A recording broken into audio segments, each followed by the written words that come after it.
Gems are rare, and that's why we're here today at the Rare Gem Talent School in Kitengela, where we'll get to delve deeper into matters dyslexia. The colors are pretty much vibrant, and they do have an amazing motto, which is I am not a slow learner, I just learn differently. Welcome to Beyond the Limit. I am Mothoni Maina. Hello there, you look amazing today. Thank you. Welcome to Beyond the Limit. I'd like you to briefly introduce yourself to us. Thank you for coming and seeking our knowledge about this condition. My name is Nancy Muringo Munyi. I'm a mother of a learner, of a student. Actually, he's a young adult now with dyslexia. And I'm also a special needs teacher working with children with dyslexia. So how was your first encounter when you got to learn that your child has dyslexia? Well, it is not easy. I am a teacher and I was a teacher then. I always say that my son was so lucky to have a mother and a teacher too, because I realized that he has this learning difficulty when he was very young. I was his second teacher because I taught him in preschool, in pre-unit. So when I was giving students work to read and spell, he was always behind other students. He was had so many challenges, like he couldn't read. He had problem with alphabets. When those others were able to get alphabets well, he was not able to do that. But surprisingly, he was very good with maths. So he had his strength there, and so it made me more confused because he could do mathematics and he could not be able to read well. Yeah. So how did that make you feel at first? In that dilemma of confusion, you're not sure, you're like, he's good at math but not good at this. How did that make you feel at first? I first felt that he was not working well. He was lacking interest.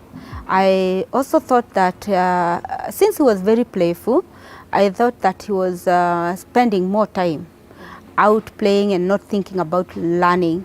And he could even refuse to go to school if he was sure that we are going to do spelling. In preschool, spelling it's done very much, so he could even refuse to go to school. So first I thought that he is becoming hard-headed. Yeah.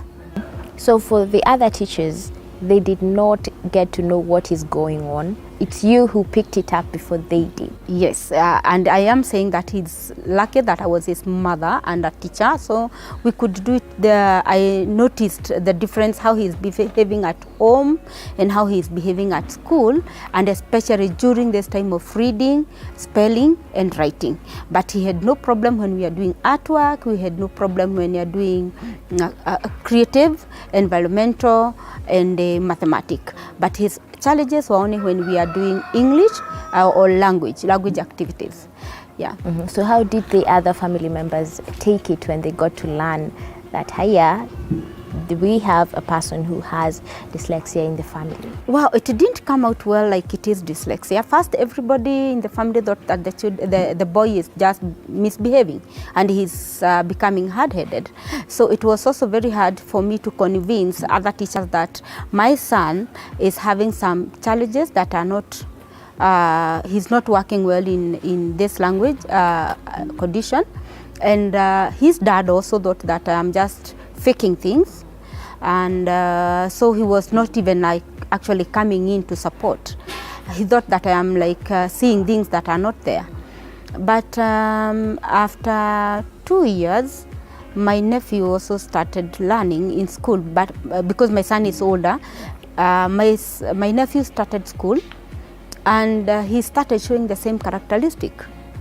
I was lucky that in my college I had learned something briefly about dyslexia, but I couldn't figure it out like it would ever be found in my family. So I thought it is this thing that it's found with other people, and it cannot be found in my family. So when my sister now started complaining that her son is having problem with reading, he's having problem with spelling, and he's also not interested in going to school, and especially if they are promised they are going to do spelling, I tried to advise that the problem is not in school, the problem is with their son. But since the boy looked so okay, it was also very hard to be convinced. But as my sister was so also concerned, she started trying to seek for information from wherever she could, and she one day thought of got a newspaper with an article saying the children who write boy for doy. So all the description fitted her son. And during then I was in college in Kisa doing special needs. And actually I did not go to do special needs because I wanted only to support my son. It's because I had seen like we had other students. Actually my son was a bit better in class because he could do maths. I had other students who could not do maths, who could not do reading, who could not do so many of academic work. So that I got more concerned, and that's how I developed interest to learn more from Kenya Institute of Special Education on how I can give support to these children. Yeah. So when you got to that moment and you were like, I need to withdraw my son from this school, and now for him to join a special school maybe, and also for your sister's case as well, how did the teachers take it? During then, there was no special school that could support our children. Actually, I thought that I would take my son to international IGCSE because there was a notion that they are given more support in IGCSE. But then I could not afford it. It was very expensive, and also I learned that it is not exactly what I think. The support that is given there, it's not what I would have wanted for my son. I didn't want him to be taken to a special school as per se, not even to a special unit, but I would have liked him to get support in a class, in the class that he was. So that support is what I gave him in the same class. He was fortunate because I taught him in grade 1 as well. I also moved with him in grade 2, so I gave him support. So you moved with him along the way? Yes. Okay, I'm saying that I was lucky. The school that I was teaching, they didn't know that I was doing this even for my son, but I had an opportunity to grow with him. So now let's move to Reagem, where you are as of now. Yes. So how is it so far? Are the numbers increasing by the minute? Well, yes. We started this institution in 2012, and we started with only one student. And after, in 1 week's time, we had 4 students. And in a week's time we had 4 students, and by the time we were closing for the first term we had 7 students. So by the time we were closing the year we had 15 students. So from there we have been gradually developing, and we have seen a gradual growth. Yeah. As you stated earlier, you are in a state of confusion with your child's condition. Yes. So is it the same case with other parents when they get to bring their children here? Yes, I want to say that in the early years, in preschool, standard 1, standard 2, the parents have not yet accepted that their children could be having some challenges. First, parents start by blaming the school, saying the school is not working well with the children, and then they start blaming the environment. In this kind of confusion, the child is still growing. Yes. By the time they start now going back to seeing this problem is not within the environment, it is not school, it's not the teacher, it's my son or my daughter, then that they start seeking for support. And that is how they now start looking for information. Where can they get this kind of school? How can they get the And that's how they get us. So how do you get to incorporate the parents and the children in a whole other setting so that they can be able to understand that this is what my child is going through, and for them to also accept their children as they are? Yeah, as a dyslexia organization and also REAGEM, we invest so much in training of parents and teachers. We do counseling to the parents, because sometimes we have parents who come with who are very low. They are so disturbed, and especially because the parents, the children where they come from, maybe they have been put aside, they're not given support, they are only seen like they are not working hard enough, they are such sort of things. So they come with parents and children who are already hurt, so we have to give them some counseling. So we give them some counseling so that they can understand their children, they can understand what we do. Yeah, so by the time they decide to bring their children, we already have taken them through some kind of counseling so that they understand. And also when they come, we give the children the kind of support. We do not work on so much on weakness, but on strength of a specific child. So which is the advice that you'd like to give to parents out there that have not fully accepted that fact, and the society as well, because the society needs to have that positive inclusivity attitude? Yes. One, I want to say that when you are a parent forever of your child. So if you are going to give support to your child, don't look sideways looking like the support can come from the teacher, can come from the environment or the people around the society. You are the first person as a parent to give support. And when you start with your child as a parent, these others who are giving support, they have no choice but to work with you. And also to seek early intervention through assessment. When the child is assessed early and intervention is given, what looks like so huge, what looks like can't work, it actually works. Yeah.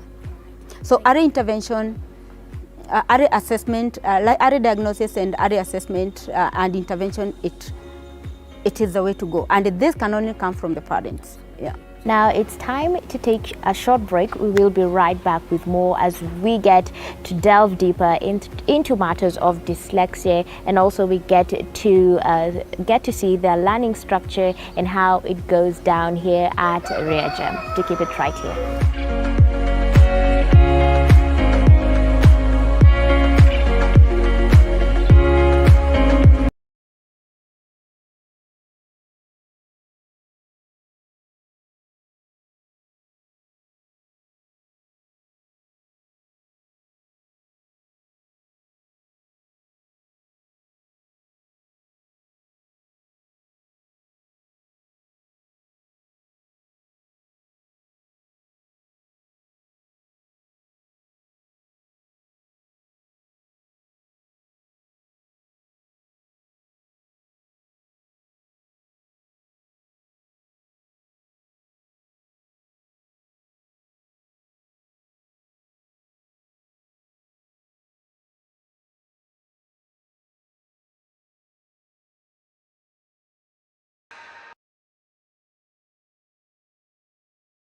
School in Kitengela. Now I am joined by a specialist, I'll say a special needs teacher, and he is Mr. Njenga, I believe so. So introduce yourself to us, Father.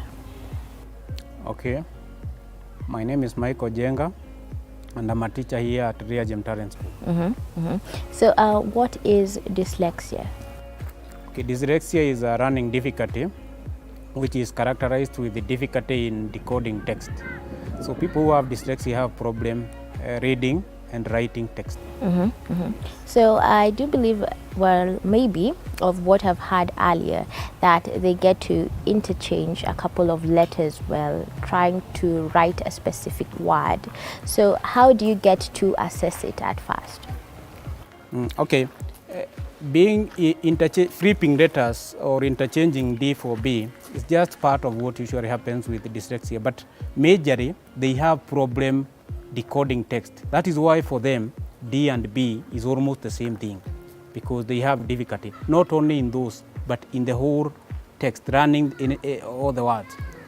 What I can tell you to get a very good picture of what is dyslexia is that you find a student who is in standard 5 or standard 6 who cannot read the word cat, okay? Or you find a student the same age, the same grade, cannot be able to write all the alphabets correctly. That tells you there's a problem. The problem is not only the problem of flipping. Flipping is just one of the characteristics. Someone might be confusing M and N, B and D, someone flipping D and thinking it is P. That is just one of it. But the major problem is the text. There is a problem with decoding text.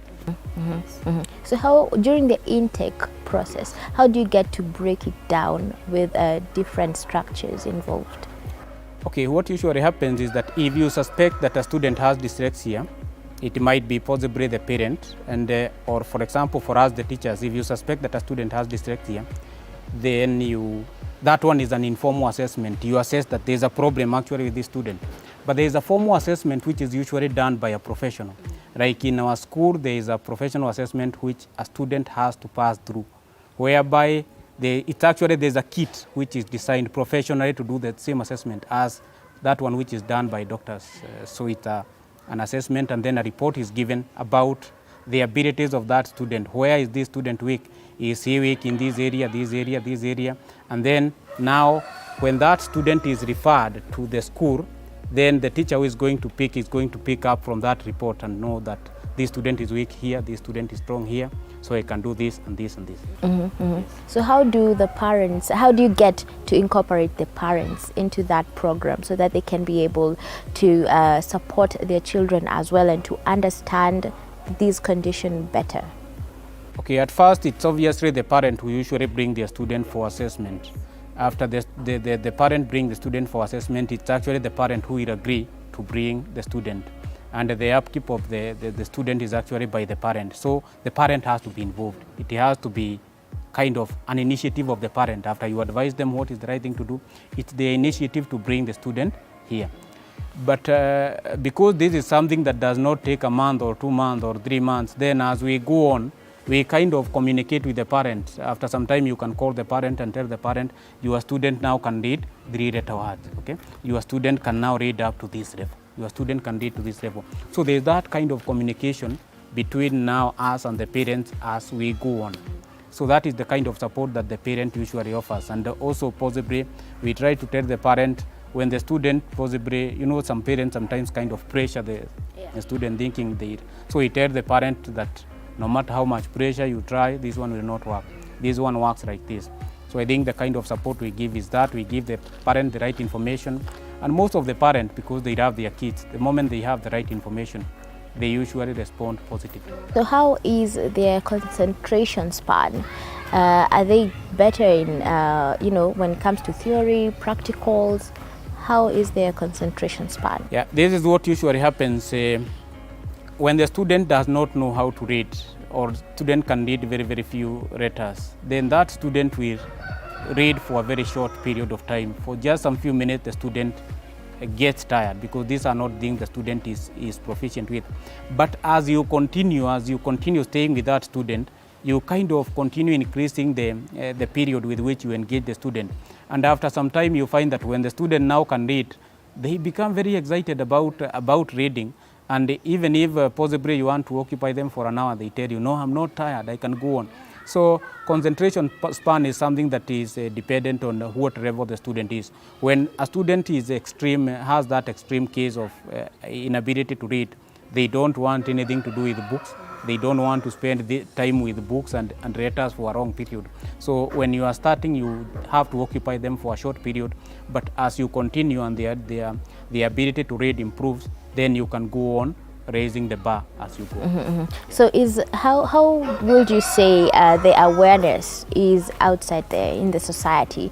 Has the society fully accepted the fact that there is dyslexia in the society? Okay, in our country, I would say that the level of awareness is actually very, very low. very, very low. I don't know. It's something like could be less than 10% of people who actually understand what is dyslexia.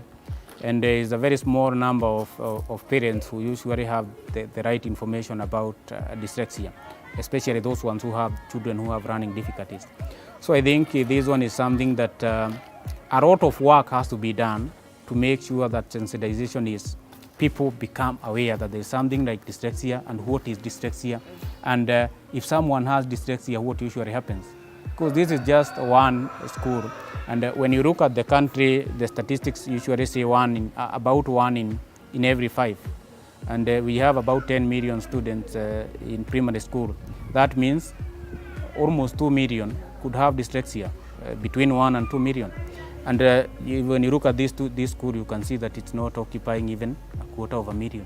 So that means a lot of students are outside there and they are not getting help. So with the CBC being involved as of now, do you think that it will be able to bring more of these cases to light, maybe for the other teachers to get to identify such cases? Because I do believe that they are now dealing with much more of practicals as well. The only way to support students who have dyslexia is to hit this head on. People to be trained, to have people trained specifically to actually be able to know about that, the teachers to be trained about that, and to have enough professionals who can be able to do professional assessment, and then to have the professional methods which are usually used to teach people who have dyslexia. As much as we say CBC is good because the student can be able to be engaged in other things, so we don't only limit our focus to just the written things. We try to kind of diversify and think of them, how much can they draw, how much can they do other things. That is good. But this problem, as much as they are doing that, a teacher who doesn't know this, the only way to solve this problem is to handle it from the ministry level. The ministry should come up and look at the numbers and possibly set up enough facilities to support them. I think that is the best way out. Amazing. So what's your advice to the parents out there who are still trying to grapple with the fact of dyslexia? Yeah, what usually, if you as a parent, you realize that your child is so much behind in terms of reading, is showing learning difficulties, and this student is, you just suspect, you take that student to a professional assessor so that the student can be given a professional assessment and you'll be given a report. If the student has dyslexia, you'll be told this student has dyslexia. If he doesn't have, then you will be advised where to go. So I think what I can advise any parent is, if you suspect or if you see that you've tried to push your student for a very long time, nothing seems to be happening, just take that student for assessment. That is the best thing. All right. Thank you so much. So I'd like you to briefly introduce yourself.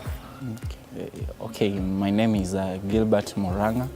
I'm an occupational therapist working at Leagem Parents School. So when it comes, to parents who have children with dyslexia, how do you get to, advise them to accept their children? Because maybe most of them do take long when it comes to accepting how their kids are. Yeah. Actually, it takes a lot of, maybe a lot of years for these parents actually to accept their kids. But for us as therapists, when a parent comes to you with a child who is having these challenges, first of all, you have to do an assessment and know specifically the challenges the child has. After noticing the challenges the child has, now we do what we call counseling, whereby we share the information about the parent, we share the condition with the parent, where we explain more about the condition and how we can assist the child to improve. So after explaining to the parent about the condition the child has, you find that the parent, even though she can't accept at that time, but as time goes by, when the parent is coming maybe to your office or to your clinic or wherever, and you explain that, actually you get the parent, actually she's able or he is able to accept the condition and accept the child in the society. I've got to say that most of the kids do get to actually listen to you. So how do you get to form that bond with them? Actually, it starts from the first time you meet with the kid. Maybe you can use the toys or activities that suits the child. After using these activities, now here you are trying now to build that bond between you and the kid, so that to accept you in doing these other activities as time goes by. So has the society fully accepted dyslexia? What I can say is we normally do what we call some awareness.